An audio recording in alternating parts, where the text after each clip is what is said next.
Bienvenue à tous sur la chaîne RC Life. Eh bien voilà le débriefing après utilisation. Donc j'ai environ entre 30 et 40 lipos sur ma Hobbytech NXT Evo 4S. Je vais vous dire dans cette vidéo ce que je lui ai fait, les améliorations que je lui ai apportées, ce que je trouve vraiment indispensable, ce qui est par contre pour du réglage par personnel.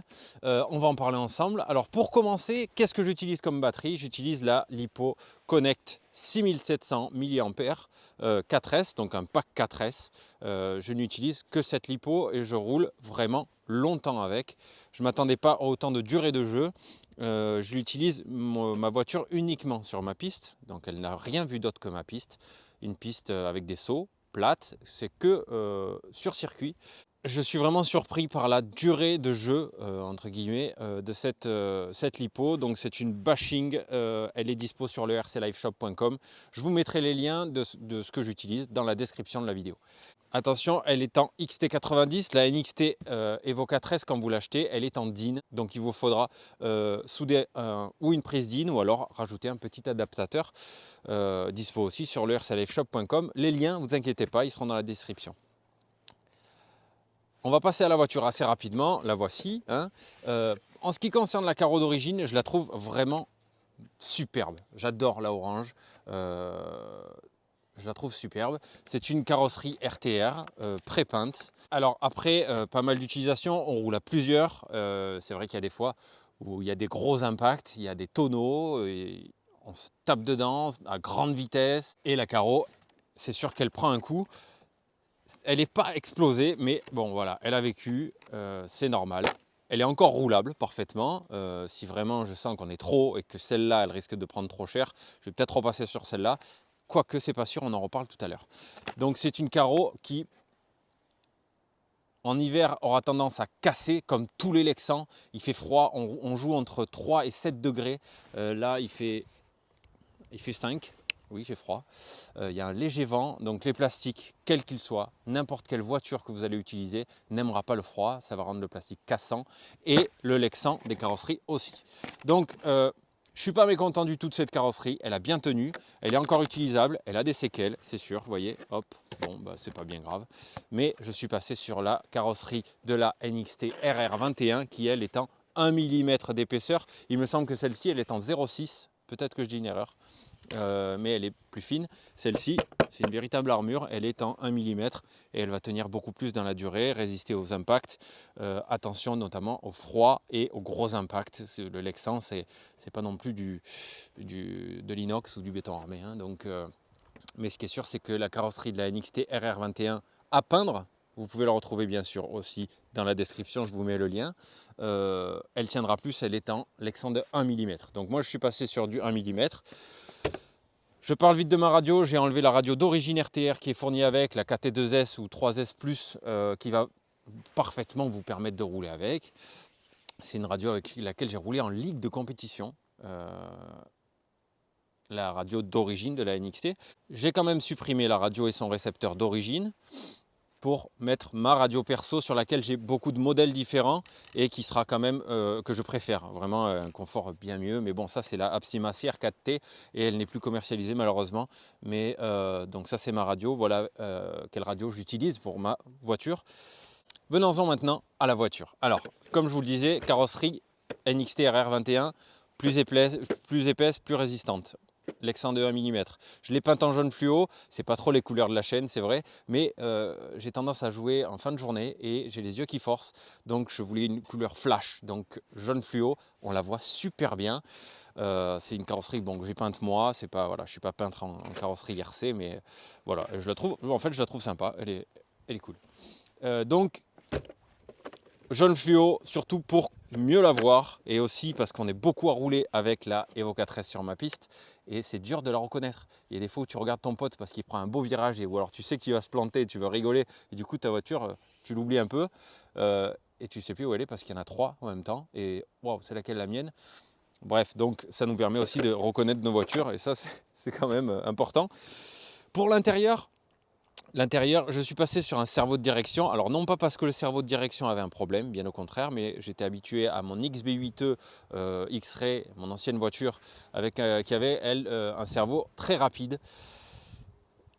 Et avec le cerveau d'origine de la NXT Evo 4S, je trouvais qu'il était un peu lent et je voulais un peu plus de rapidité, de vitesse. Donc je suis passé sur le cerveau Connect digital, c'est le 2113.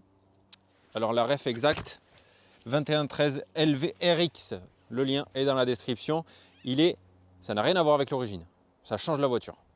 Il est beaucoup plus rapide, 21 kg. Il est joli, aux couleurs de la NXT, il est orange anodisé, très beau. Et il fait parfaitement l'affaire pour l'instant, tout va bien.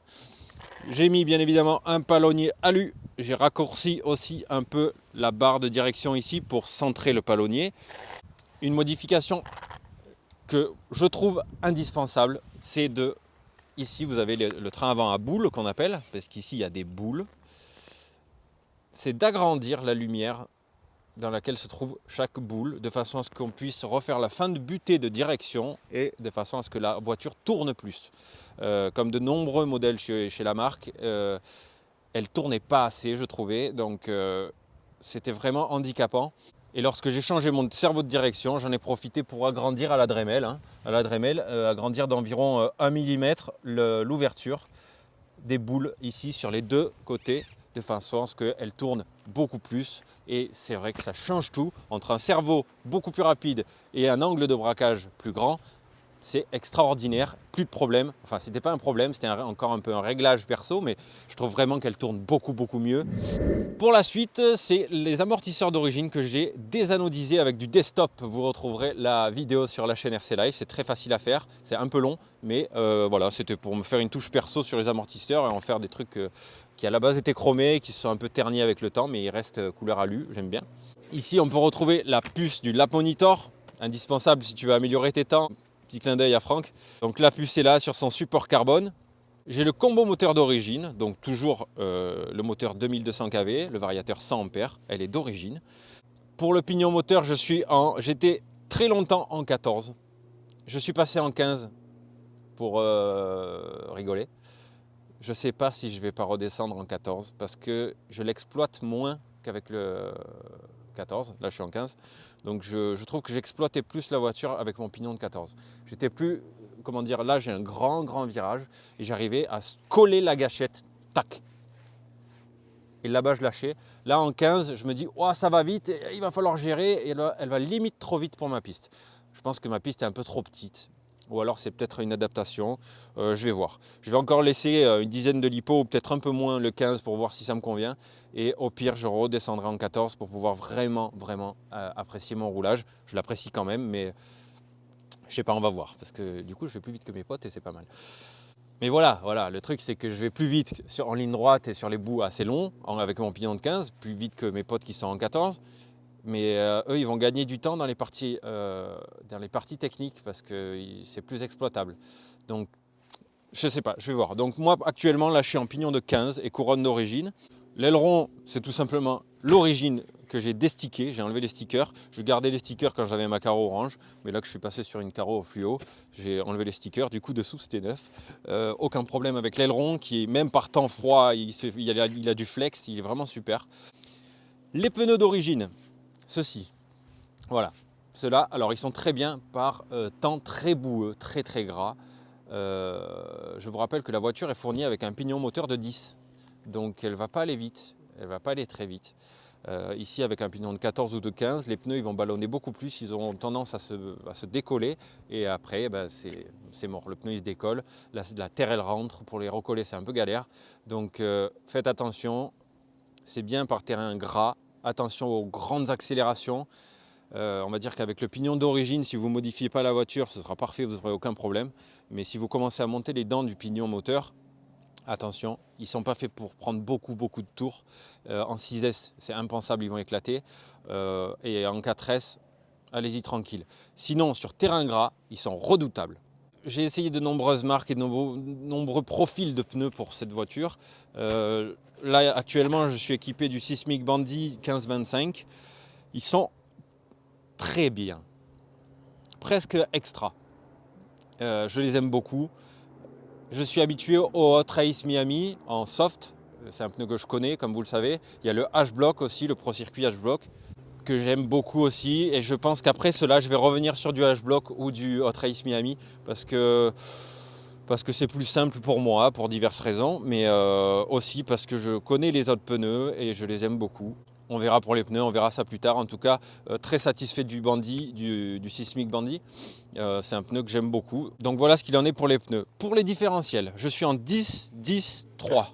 Les différentiels, il y en a un à l'avant pour ceux qui sont moins initiés, un au centre et un à l'arrière. 10, 10, 3, c'est la viscosité de l'huile que j'utilise dans les différentiels. Quand vous recevez la voiture, il n'y a pas d'huile dedans, il y a de la graisse. C'est bien graissé, vous pouvez rouler comme ça. Après, pour peaufiner le comportement de la voiture, il faudra affiner et trouver l'huile qui correspond. Pour durcir un différentiel, on va donc durcir, augmenter la viscosité de l'huile qu'on veut lui mettre. Donc ça peut aller de 100 jusqu'à 20 millions. Donc avec ça, on va régler le comportement de la voiture. Moi, pour l'instant, je suis en 10, 10, 3, donc 10 000, 10 000, 3 000. Je ne sais pas si je ne vais pas faire 10 000, 15 000, 3 000 pour envoyer un peu la puissance un peu plus à l'arrière. Je trouve qu'elle envoie un peu trop dans les roues avant, donc on perd de la motricité. Je ne sais pas, je vais voir. Après, je vais surtout attendre que ça sèche un peu parce que là, ça fait un moment qu'on roule sur terrain très gras et ça fausse un peu les réglages et mes envies de réglage. Voilà, je vais attendre que ça sèche un peu, on verra après. En tout cas, vraiment surpris et vraiment content d'avoir pris cette NXT Evo 4S parce que pour 399 €, on a une voiture avec laquelle on peut se régaler, vraiment se régaler. Je passe d'excellents moments avec. Pour les noix de cardan, j'ai les noix, c'est ça, les noix ici, et ce qui va recevoir le cardan. Elles sont bouffées, hein, elles sont bouffées sur 1 mm, peut-être 1 mm 5. Voilà, oui, oui, elles sont bouffées.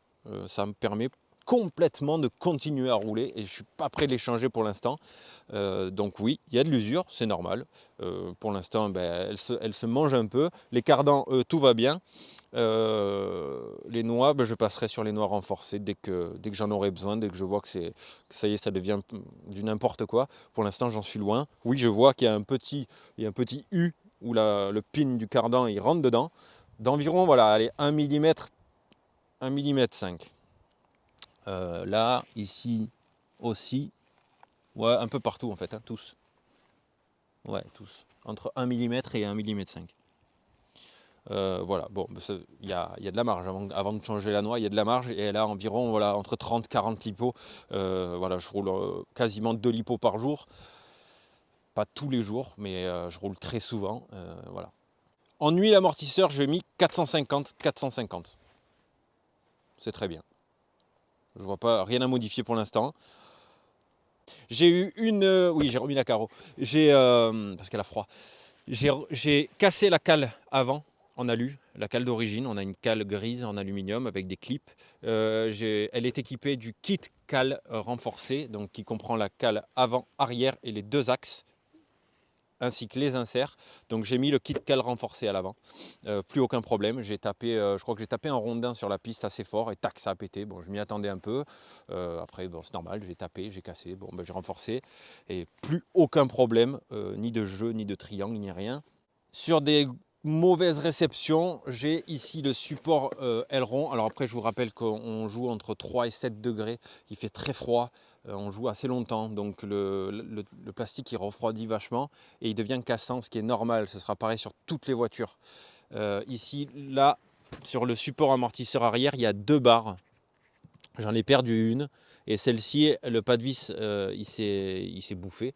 Donc j'ai changé les vis, je l'ai remonté. C'est une pièce, on ne peut pas le prendre au détail en fait. Si tu perds les deux barres ici, tu dois changer tout le support aileron. Par chance, il n'est pas très cher. Vraiment, il n'est pas très cher, il est abordable. Donc je me suis dit, non, je ne vais pas changer tout mon support. Il n'a aucun problème. Je vais modifier les vis. Et puis pour l'instant, ça tient. Et je vous assure qu'il s'est pris des sacrés pains. Des réceptions comme ça, il en a pris un paquet. Et il est toujours là. Pour les supports amortisseurs, rien à dire pour le moment. J'ai l'origine 4 mm. Après, celui-ci, il s'est tordu un peu. Il s'est tordu comme ça. Donc j'ai attendu, je l'ai rentré, je l'ai mis au chaud et je l'ai chopé à la pince. Je l'ai démonté, je l'ai chopé à la pince, je l'ai retordu. Plus de problème, ça se retord, pour l'instant ça va. Si jamais je vois que ça se retord et que ça commence à se fissurer, je passerai sur l'option 5 mm pour l'instant. Aucun problème à signaler et tout va bien.